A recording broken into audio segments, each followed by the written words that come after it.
what I'm thinking of doing then is putting some patterns going through here like this. Oh, my name's Inia and I make art, carving and sculpture and drawing and tamako and art direction and stuff like that. I was named after my great uncle Inia Tiwiata, and it was always said that I was going to learn to carve off him, but he passed away when I was about 5, so I just ended up carving anyway.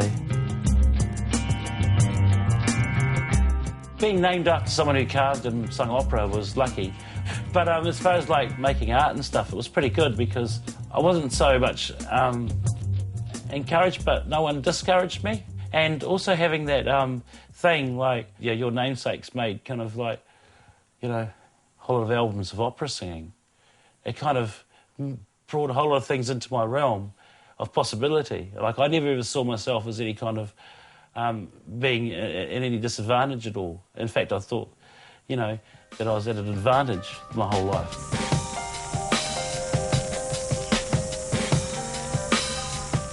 I was born in Hawke's Bay in 1967. I grew up between there and with my grandparents in Otaki, which was really lucky because they were, you know, my koro was very old school and I kind of grew up with a lot of that. My dad spent a lot of his time growing up around Māori, and he was here, you know, basically as an evacuee child in the Second World War, so, and his whole grounding was pretty much within Te Ao Māori. He taught at Rautoki School when he came out of teaching college, and I think he was one of the first Pākehā teachers in that valley. I felt very privileged to be who I was, you know. It was only later on that I realised that for some people felt that Māori was being in some way disadvantaged, or experienced prejudice for myself, but by that stage it was far too late. I was quite happily steaming along, you know.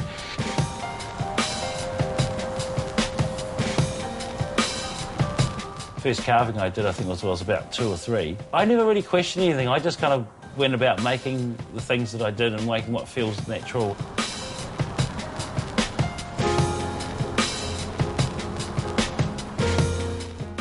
We're in Grey Lynn on Richmond Road, and this is the Grey Lynn Community Centre, and this is a sculpture I did for them about 2 years ago.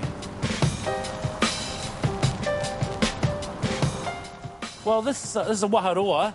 And I've done a few gateways, but this one here is probably the most traditional. And it uses all the forms that I use every day in my carving, like all the uno nahi and the pakati hai and all those patterns that I'm shading with my tattoo machine. This shows the origin of them all. Carving's vital because, well, without the carving, we would have lost our arts completely. Like tamoko, it's in the process of us gaining it back.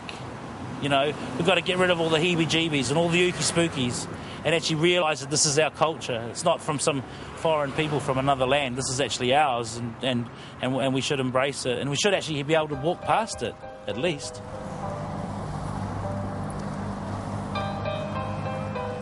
Was that cool? I was born and given a skill, it seems.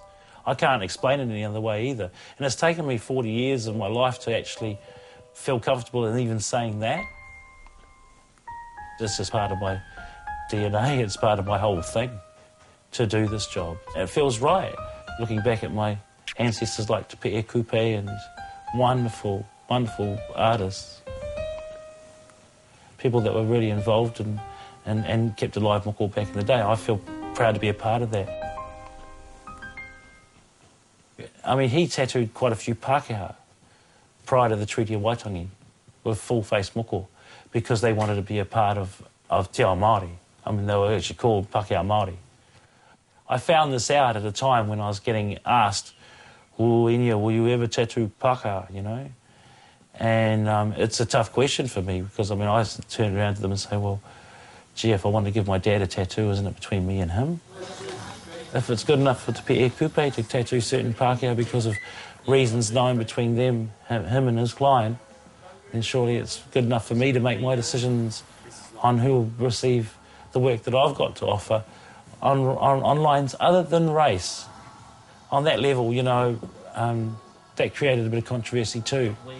But I'm quite happy to stand by that decision. I mean, at first, I went with the popular line, oh, no, maybe we should never, this work should never be in the hands of... Look, I mean, I think that if Māori get really well known for something that's beautiful, like body art, you know, I mean, it's better than just being known as being the bouncers at Sydney nightclubs and rugby players. I mean, shit, how narrow is that? You know, for us as a culture to be able to give that to the world, I think it's fantastic. I mean, isn't it amazing? There's 2 words that have made it into the English language and even into the dictionaries in America of the American English, and one is the word tapu from the word tapu, and the other one is the word tattoo from the word tatau.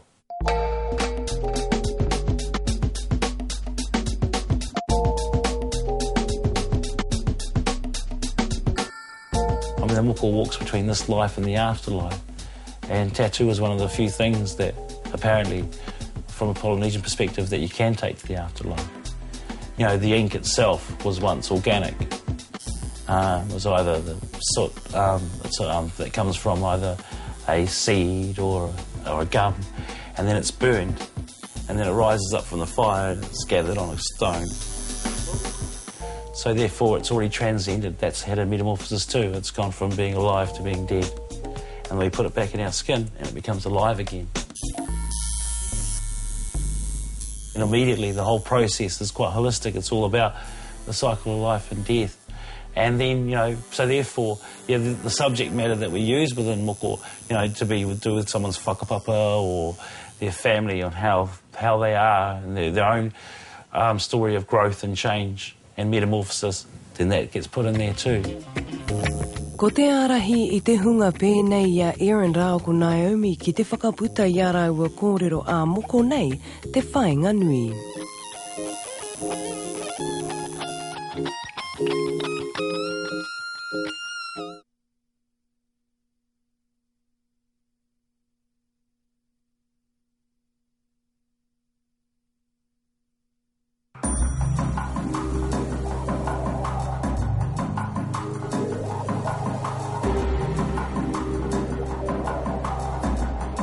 The first 2 feature films were, well, Piano and Once Warriors, basically, well, with Desperate Remedies in between. I just fell into the situation of working in the art department, trying to make a story around the scripts that we were given, and I just noticed this word in the script of Once Warriors saying heavily tattooed.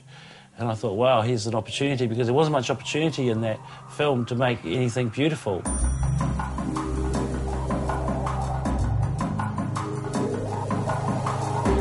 The basic job of any kind of art director at all, or any kind of artist in the film industry, is to help tell a story. And now with Once Warriors, that was a pretty horrible, bloody story. It was an essential story. I thought it was a story that, you know, needed to be told, but there was a very fine line between it being something that was believable or something that was just a hell of a lot of bad press for the Maori race.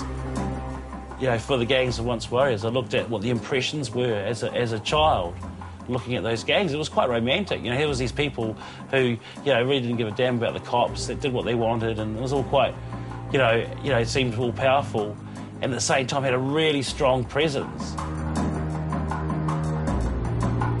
The continuity issues were huge. I mean, the thing was that you drew something on someone's face, and they could appear at any time over the next 8 weeks, and yet to draw it exactly the same. That was really tricky. But it started straight away on that film. People coming up to me going, oh, Inia, could you design me a tattoo? Da-da-da-da-da. And I'm like, oh, shivers, I don't know about that. I mean, at the time, I'd never been in a tattoo studio. I didn't have any tattoos myself. I had no interest in tattooing. But, you know, I mean, you know, I try and oblige, and I started to investigate it further. But it was slow. I mean, I wouldn't have predicted this is where I'd wind up at all. And the other thing was that as I did look into it, it became apparent that even though I knew I was from a family of carvers, a long line of carvers, I didn't realise that I was also from a family of moko artists.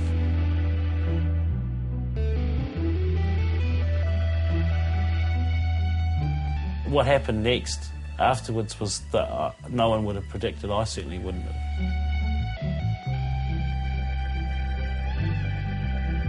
There was this huge outpouring of anger from people about you know, the moko appearing at all.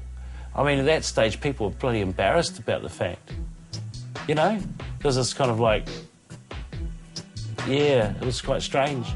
But at the same token, I mean, once the movie was released, the feedback that it was getting from overseas was incredible as well, but incredibly positive. And so, ironically enough, this is the beginning of something that we were, you know, to see over the next few years, which was the fact that, you know, people from Europe and stuff are totally blown out and thinking this is amazing. What a beautiful, beautiful piece, beautiful body art. What a beautiful aspect of a culture. And meanwhile, you know, some of the more conservative elements within Te Ao Māori were having a hard time coming to terms with it rearing its head again.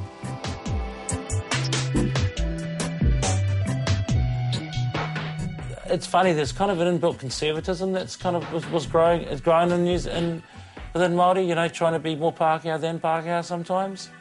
On another side, there's also another kind of reverse conservatism that's kind of like trying to keep everything in close, and it's got a paranoia of losing control over any other aspect of the culture. And in most cases, it's a very healthy debate that ensues.